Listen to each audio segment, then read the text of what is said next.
የመጣው ከዚህ ከጫኖ ነው። ስሜ አረጋሽ ፈይሳ ነው። የሆነልኝ ከአጋንንታዊ እስራት ነው የነፃ ያወጣሁኝ የዛሬ ሳምንት የዛሬ ሳምንት ከአጋንንታዊ እስራት ነፃ ከመውጣት በፊት ቅዳሜ ዕለት በጣም እያመመኝ ነበር። ራስን ስቼ ነው ያለሁት። ከዛ ሐኪም ቤት ሄድኩኝ።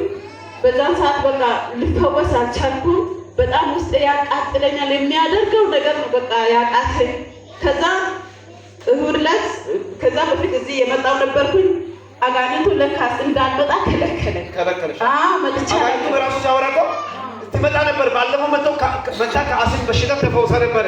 አሁን እንዳትመጣ አድርጋለሁ። ትናንትና ቅዳሜ በ50 ሺህ ብር እድሳት አድርጋለሁ እያለ የነዘረዘ ነበርና እሺ። ከዛ ከተፈወስሽ በኋላ ከተፈወስኩኝ በኋላ በቃ አሁን በጣም ሰላም ነኝ። እና እሱ ብቻ አይደለም አገልግሎትን ሁሉም በቃ እንዳታገለግል እንዳትወጣ ሁሉ ከልክያታለሁ ብሎ ነበር። መንፈሱ ተመታ። ማክሰኞ ዕለት ሶዶ እጅ አገልግዬ መጣ። አሁንም ሐዋሳ ተጠርቻለሁ። እግዚአብሔር ደግሞ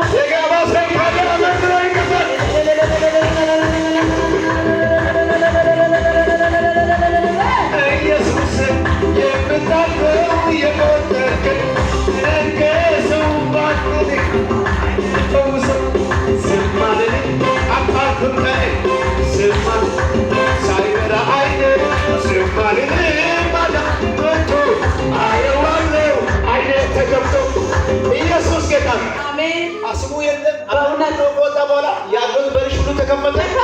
በረከት ከበረከት ወላተ ሰው አገልግሎት መጣ አገልግዬ እንዲሁም አንድ ነገር ሳልደብቅ እውነት ልመስክር እና አካውንት ቁጥር አለሽ እንደ ያለኝ ከዛ በኔ ቶሎ ሄደሽ አሁን የመጣው ሲስተም ነው እሱን ቶሎ ክፈች ባንቺ ስም በየወሩ አስገባለሁ ብሎ ቸርች ሁሉ ተነገረልኝ።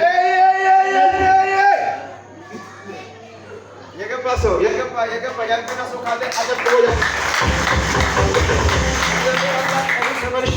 በበረከት ነው የሚያደርግሽ። አሜን። ከዚህ በኋላ ውርደት አሜን። በአጋንንት እንድትሰቃይ ትዳርሽ እንድጠፋ በአስም በሽታ በተለያዩ ጉዳይ ለመገለወጥ አዋሽ ነበረ ተሽሯል። አሁን ደስ ብሎሻል? በጣም ደስ ብሎኝ ሰላም በጣም ሰላም ነው። ደስ ብሎኝ ወደዚህ ቪዲዮ ልጅሽን ተመልክችና በዓለም ዙሪያ እንደዚህ በአጋንንት በሽታ የሚሰቃዩ ካንሰር እንደዚህ የተለያየ ነገር እያሉ አስም እያሉ ጮጋራ ኩላሊት እያሉ በጣም የሚሰቃዩ ሰዎች አሉ። ለእነሱ ምን ትያለሽ? ለእግዚአብሔር ሁሉም ነገር ይቻላልና ወደ ሌላ ቦታ ከመሄድ ሌላ ነገር አማራጭ ከማድረግ ይልቅንስ ወደ እግዚአብሔር ቤት መጥታችሁ ተፈወሱ።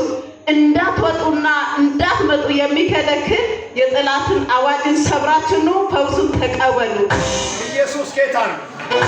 እስቲ በታላቅ እልልታ በጭብጨባ ጌታ በኢየሱስ ክርስቶስ መንገድሽ ተከፈተ በሰላም